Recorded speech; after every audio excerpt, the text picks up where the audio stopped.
Welcome, low ego action heroes. This is Debbie Levitt from DeltaCX.com, and I am here to answer your questions today. This is my free live mentoring and coaching.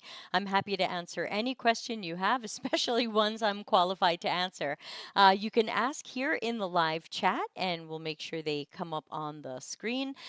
Or you can follow this links thing up here, deltacx.com/links. That will tell you how to join our online communities, our Patreon, and ask anonymous questions. I know a lot of you like to send in the anonymous questions, and I'm happy to take them as well. We got one anonymous question ahead of time today, so we'll be starting out in a moment with that one. Remember, you can always send these ahead of time, and I save them. I hold them close to my heart. And hi, Ana Lucia. And then I make sure that you are among the first to get your answers if you send them in ahead of time. Or, of course, if you are a mid level or higher Patreon, you also go to the front of the line.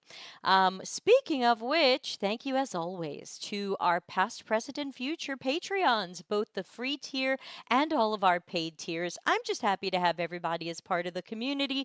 The paid version is great, definitely helps support the content that I put out there. But if that doesn't work for you for any reason, please join the free tier of the Patreon. You will still be among the first to know stuff and get some cool discounts. So patreon.com/CXCC. And that list is always changing. People are upgrading, downgrading, leaving, joining, and I try to keep it updated. So let's start with a question that I got ahead of time while we wait to see if there are other questions coming in. And let's open up my email behind the scenes because that's how they come in. And let's see. The first question we got in. Wow, you would think that I set this up. Those of you who watch the show are going to be like, what did Debbie pay this person to ask this question? And the answer is zero. I don't even know who sent it in. But the question says, hey, Debbie, I often get feedback to try and get stakeholders more involved in UX research earlier, but struggle to figure out how to do this at the right stage. A lot of times they don't have time to attend the interview sessions, and if they don't, it's hard to get them to do any analysis after. Do you have any tips? Maybe a sample exercise to get my stakeholders to help generate questions to be answered by research as a team. Ana Lucia knows what I'm going to say, so go ahead, write it in the chat. But before I give the answer to the end of that, let's talk for a moment about the middle of that. I'm a little nervous about having stakeholders do analysis. I want to make sure, yes, exactly. Ana Lucia knows I'm going to be talking about the quadrant. Um, I want to make sure that I normally don't have stakeholders do analysis with me. If you are familiar with my Customers Know You Suck book, I talk about collaboration at 3 points for researchers. Collaboration early on to get the questions, which you're asking about, so we'll talk about that in a moment. Collaboration where they can observe the sessions. I don't want them to ask the questions. I don't want them to analyze the research. Yes, they can be note takers. Yes, they can share that out later. Got to turn on the fan today. And then more collaboration when I'm sharing out the final reporting and artifacts and actionable suggestions.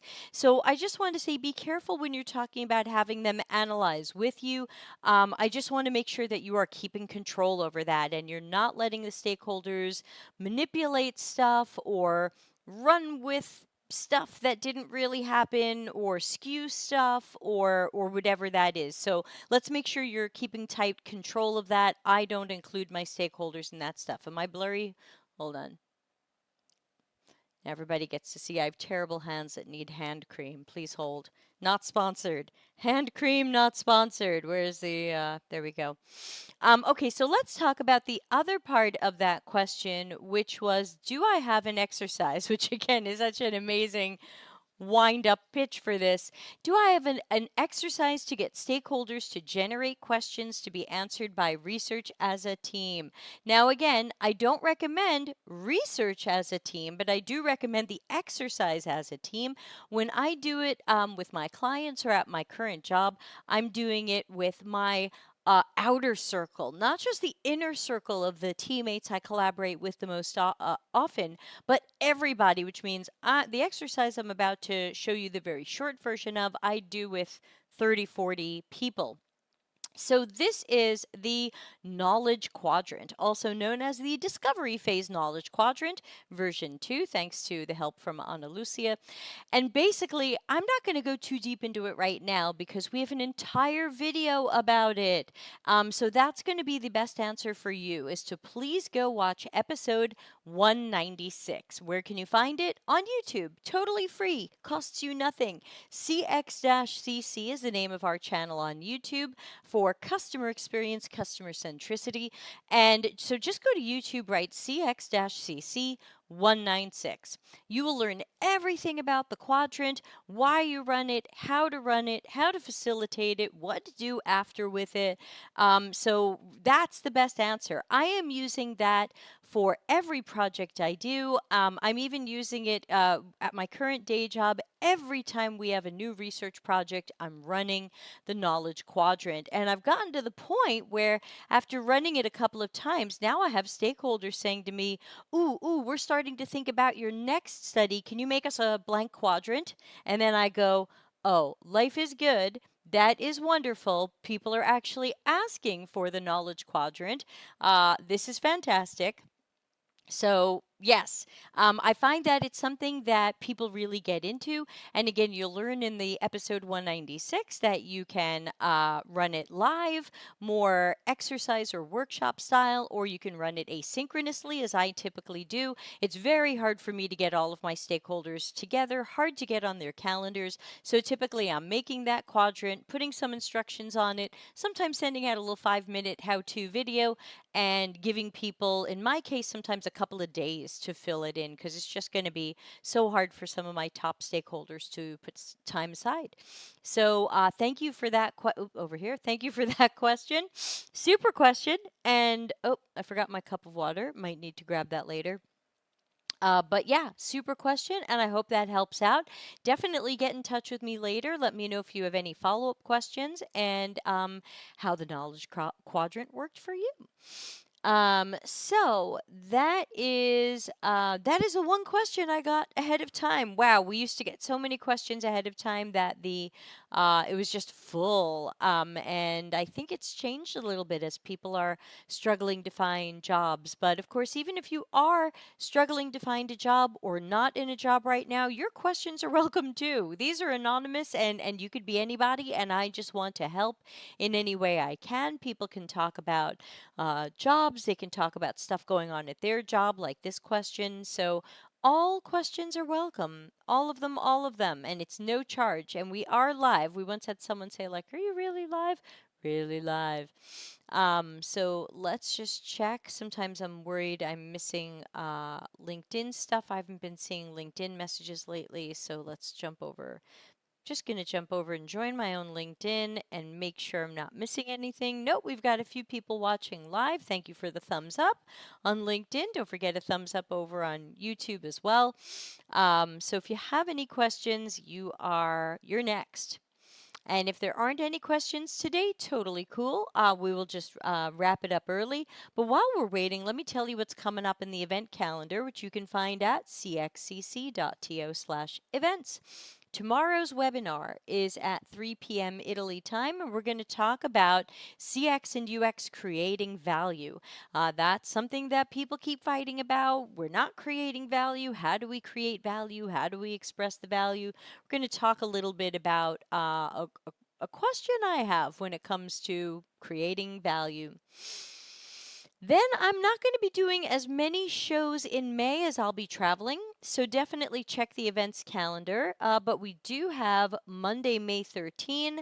I'm going to be reading one of my new articles, and I'd love to turn this into a conversation. So Monday, May 13, check it on our events calendar. I'm going to be talking about what I call generic book X. And this is how there are so many business books that come out every year or every few years, and they really just say what the books before them say. It's a repackaging of that. And that we really don't have that many books telling people to do something different. Anyway, some critical thinking about some of the business books that are out there. Tuesday the 14th, we've got another, so a week from today, Q&A, Ask Me Anything with Dr. Nick as well. So check that out. Ana Lucia says she'll be here Monday. It's my birthday. Happy birthday. I will see you Monday then for Generic Book X. Let's see, what else do we got? Yeah, I didn't schedule as many in May because I am running around America. But yeah, more good stuff coming up. And then what I'll probably do, what I'm thinking about doing is after my summer vacation, I think I'll change what time these are and try to bring them back to their old time of 6:30 p.m. Italy time. I think people were just much happier when they were, number one, always the same time, and number two, not so early and not so late. So I think no matter what my next job is, whether I get a new job or I find a way to continue with the current job, I think I'll move them to 6:30 Italy time, everybody. So, and that would start in the second week of July after my summer vacation. Who remembers last year when I tried to do some shows from summer vacation? That was very silly, but we tried. We'll try again. Depends how the internet connection is. So I'm checking. I'm not seeing any questions today.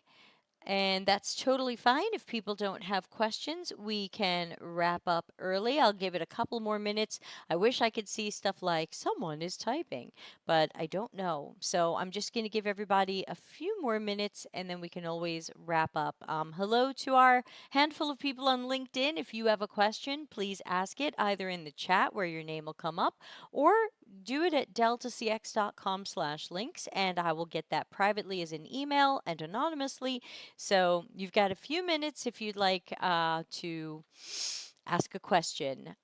So let's see, how's LinkedIn doing today? How far behind is LinkedIn? 44:13.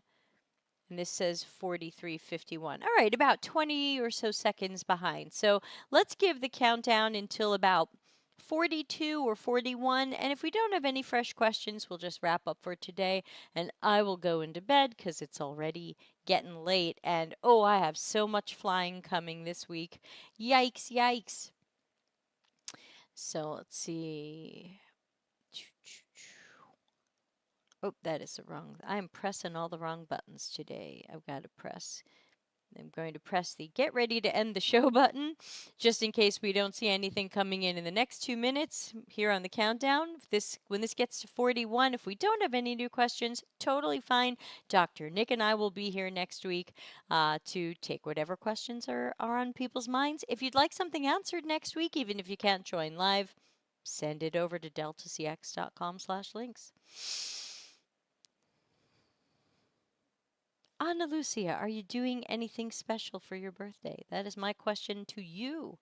Do you know if there's any news on Section 174? Yeah, I have not seen any news on that. Thanks for asking. I did.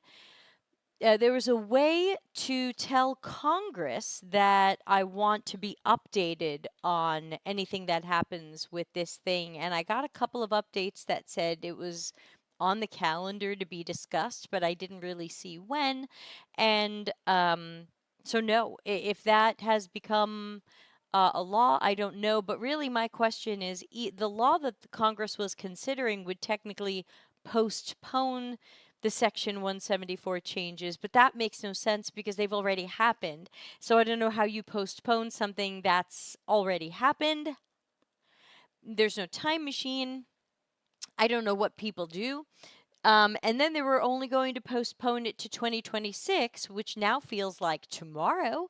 That's a year and a half away. So I don't think that would be enough of a change for companies to go, oh, yeah, let's hire again. And then what? And in a year or year and a half, fire everybody again because it's going to kick back in. So I am not sure what's going to happen there, and I think people, again, I don't stay on top of too much going on in America. It's a little too depressing, but I think there's also questions about what will happen in some months when there's the presidential election. It's a presidential election year. Um, who will win that? And would what would they do to fix this, or is this the way they wanted it? Let's remember, this was just voted into law in 2017 by Trump, and so the way things are might be how someone wants them to be. So hard to say, but it does sound like it's not looking very good. Hmm.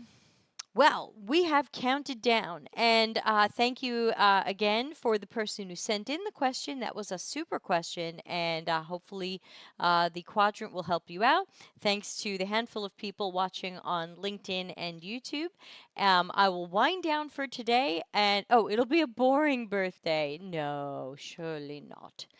Um, does my boyfriend want to do something or not? Yeah, tell that guy, take you out for a nice dinner. So, my suggestion, something good, your favorite food, whatever it is. But thanks again to everybody for hanging out a bit with me, and I'm going to roll into bed, and I guess we'll catch everybody, I think, for tomorrow's webinar. Yes, right? I have to check my calendar again. Yes, tomorrow we're talking about creating value. Have a super night, everybody, and catch you soon. Bye.